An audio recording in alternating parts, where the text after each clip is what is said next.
이번에는 좀 충격이 컸죠. 자, 그럼 매번 이게 반복될 것인가? 반도체 업황이 저점을 통과한 건 맞아요. 수요가 언제 얼마나 세게 들어올까? 이런 와중에 중국 경기도 별로라 그러고 미국도 불안하다고 하고 이제 피크아웃 논란이 있고 여러 가지 악재들이 있는 거죠. 2017년에는 엄청난 사이클이 좋아지는 그림이 나오면서 급등을 했거든요. 이번에는 그렇게 될까 저는 기대를 하고 있죠. 어느 누구도 반도체가 그렇게 좋아질 줄 몰랐다는 거예요.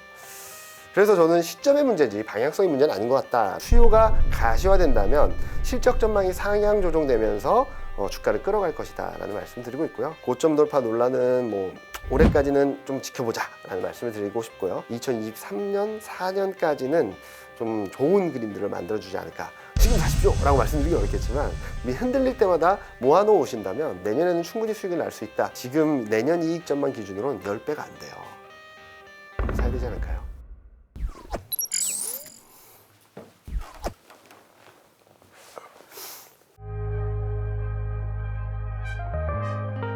솔직히 말씀드리면은 반도체 업황이 저점을 통과한 건 맞아요. 최근 한국 제조업 지표로 본다 하더라도 반도체 출하는 늘고 재고는 줄면서 전반적인 제조업 경기를 턴어라운드 시키고 있거든요. 그건 맞습니다. 근데 이제 고민은 감산으로 인한 효과로 턴어라운드는 가능할 것 같은데 수요가 언제 얼마나 세게 들어올까? 이런 와중에 중국 경기도 별로라 그러고 미국도 불안하다고 하고 이제 피크아웃 논란이 있고 여러 가지 악재들이 있는 거죠. 저도 그래서 수요에 대해서 명확하게 말씀드리긴 좀 어려울 것 같아요. 그런데 하나만 말씀드리면 2016년, 17년 분위기를 좀 보시면 좋을 것 같아요.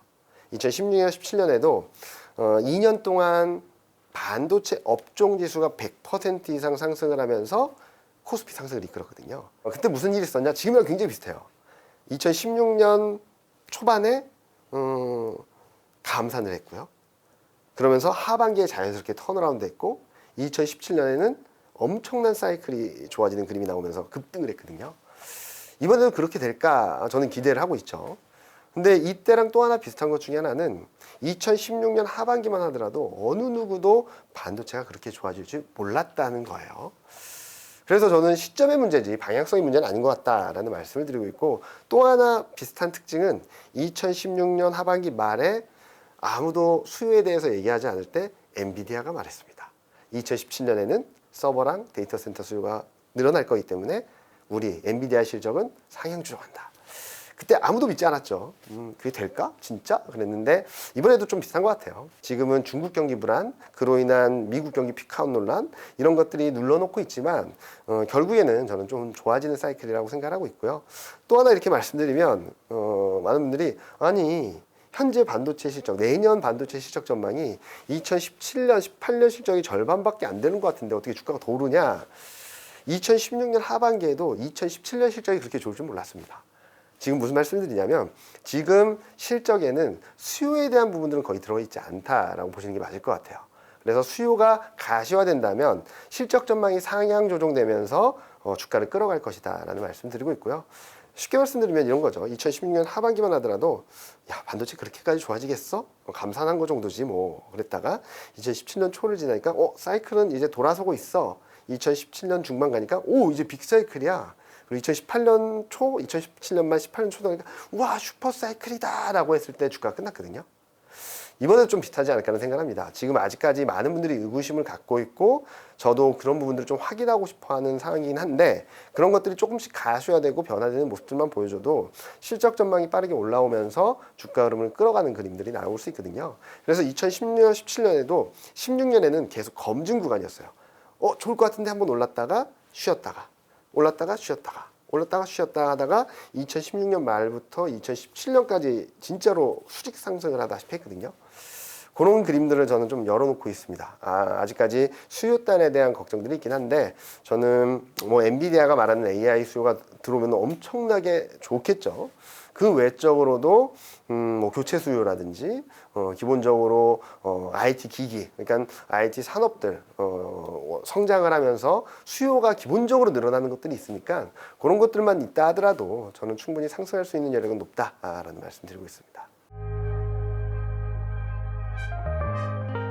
올해 안에 고점을 넘어설 수 있을지는 조금 봐야 될 것 같아요. 워낙 많이 내려오기도 했었고 지금 보면은 고점 돌파 논란은 올해까지는 좀 지켜보자라는 말씀을 드리고 싶고요.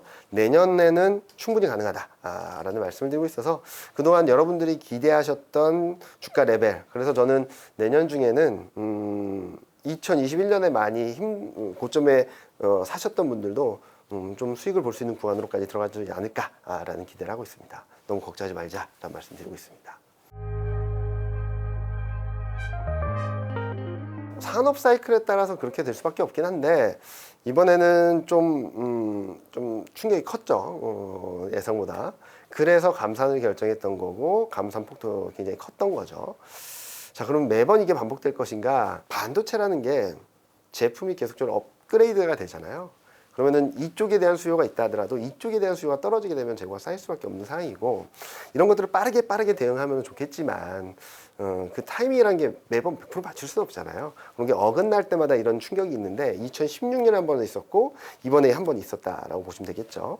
그래서 저는 약 2016년 그리고 2022년 요 두 가지 6년 정도의 사이클로 본다면 다음 사이클을 향후 2, 3년 정도는 최소한 짧아도 2년, 그러니까 2016년부터 18년까지 올랐으니까 2022년 1월이 저점이라고 봤을 때는 2023년 4년까지는 좀 좋은 그림들을 만들어주지 않을까. 거꾸로 말씀드리면 재고 때문에 실적이 이렇게 망가진 거잖아요. 이제 가격이 안정되고 가격이 올라오면 재고 때문에 실적이 갑자기 좋아질 수도 있거든요.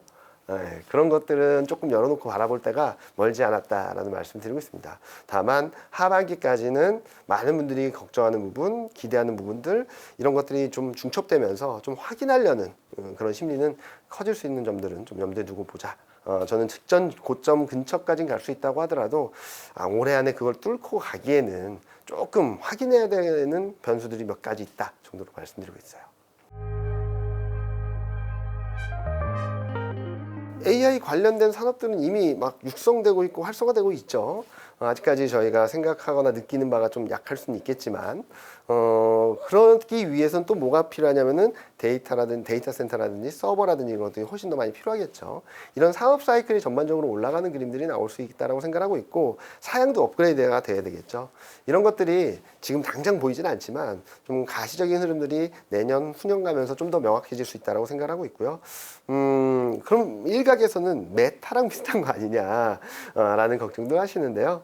뭐 챗GPT라든지 여러 가지 제품들이 나오고 있고 한국 기업들도 그런데 뛰어들고 있고, 뭐 쉽게 말씀드리면은 그런 것들을 활용해서 앱을 만드는 프로그램도 엄청나게 많아지고 있고, 그런 것들이 계속적으로 가시화되고 있는 상황이죠. 생태계라고 하죠. 이런 것들이 조금씩 구성되고 있고 구축되고 있다는 측면에서 저는 AI 산업에 대한 성장성, 이게 메타랑 비슷하게 별거 없다, 꺾인다, 그렇진 않을 것 같다라는 생각을 하고 있고요.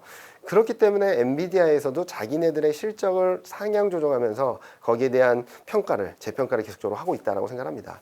만약에 그게 없다면 엔비디아가 거짓말을 하는 게 될 수도 있겠죠. 그렇진 않을 거다라고 생각하고 있고, 그리고 그 외적으로도 앞서 말씀해 주신 것처럼 뭐 자율주행차라든지 아니면은 뭐 지금 막 우리가 기대하고 있고 생각만 하던 산업들이 현실화되는 과정에서 반도체 수요는 늘어날 수밖에 없어요. 그래서 저는 계속적으로 좋게 보자라는 말씀을 드리고 있고, 물론 사이클이 있을 겁니다. 사이클이 있을 거긴 한데 그 사이클이 단기간에 끝나라기보다는 지금 언제 진짜 좋아지냐에 대한 고민이 있는 상황이잖아요. 즉 더 나빠지냐라는 것보다 언제 좋아지냐의 시점이 좀 지연되는 것 뿐이죠. 그렇게 본다면 저는 지금 시점에서 반도체 업종에 대한 비중 확대는 지금 사십시오 라고 말씀드리기 어렵겠지만 흔들릴 때마다 모아놓으신다면 내년에는 충분히 수익을 날 수 있다라는 말씀을 드리고 있습니다. 솔직히 올해는 추세가 바뀌는 과정이라서 힘들고 복잡한 시간이었던 것 같아요. 쭉 하락하던 증시가 쭉 V자로 반등하면 너무 좋겠죠. 그런 경우 별로 없습니다. 주가 조작 말고는. 쭉 하락하던 증시가 상승을 하기 위해서는 밑에서 엄청난 등락을 보인 뒤에 본격적인 상승 추세를 하는데 올해 23년이 그런 구간이 아닌가라는 생각을 합니다. 게다가 코로나라는 역사적으로 본 적이 없는 상황들을 겪은 뒤에 경기 환경, 통화 정책 환경, 물가 환경을 겪다 보니까 굉장히 시행착오가 많았던 거라고 생각합니다. 그런데 이런 것들이 아마 올해 4분기까지 지나고 난다면 조금 더 교통정리가 될 수 있다고 생각을 하거든요. 그리고 24년에 대한 그림도 좀 더 명확해지고, 그런 그림이 나오는 과정에서 방향성 자체가 더 나빠지기보다는 좋아지는 그림으로 갈 테니까 올해 좀 피곤하더라도 좀 기다리시고 또는 좀 짧게 매매하시고 욕심내지 마시고 대응을 하시면 좋을 거라고 생각하고 있고요. 제가 요즘 많이 말씀드리는 것은 트레이딩을 잘 하시는 분들은 지금 시점에 사서 팡 튀었을 때 팔고 이런 거 잘 하시는 분들은 그렇게 하시면 수익을 많이 내시겠죠. 근데 그런 것들에 좀 익숙치 않으신 분들한테는 저는 그냥 떨어지는 대로 사자. 저도 퇴직연금으로 떨어지는 대로 사고 있거든요. 밸류에이션이 비싸다라고 했는데 내년은 싸집니다. 이익이 늘어나니까. 지금 내년 이익전망 기준으로는 10배가 안 돼요. 그럼 사야 되지 않을까요? 그러니까 기다리시면서 좀 롱텀하게 투자하시는 분들은 올해 남은 3분기, 4분기까지 모아간다 라고 생각하시면 내년에는 큰 수익을 거두시지 않을까 전망을 하고 있으니까 모두 힘내시길 바라겠습니다.